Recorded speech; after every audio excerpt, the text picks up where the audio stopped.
James had been running his small restaurant for years, but lately, things weren't going well. The tables sat empty and a closing soon sign hung on the door. James wiped down the counter, sighing as he looked around. Maybe it's time to close for good, he muttered. Just then, the doorbell chimed. A young woman walked in, looking around curiously. James put on a polite smile as the woman took a seat. "Welcome. What can I get you?" "Just a bowl of soup, please," she said with a warm smile. James raised an eyebrow. "Just soup?" But he nodded and went to the kitchen. He carefully prepared the dish, making sure it was perfect, even though it might be his last order ever. The young woman took a spoonful, closed her eyes, and smiled.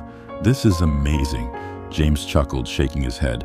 "Glad someone thinks so." She finished her meal, paid, and left. James sighed, flipping the sign to closed. The next morning, James came to his restaurant and stopped in shock. Outside, a crowd of reporters and cameras were gathered. The young woman was standing in front, smiling. "Surprise! My father is a famous food critic, and I brought him here because I knew he'd love your food."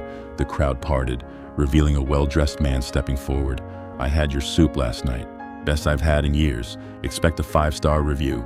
James's eyes widened in disbelief. He looked around as people started rushing into his restaurant, eager to try his food.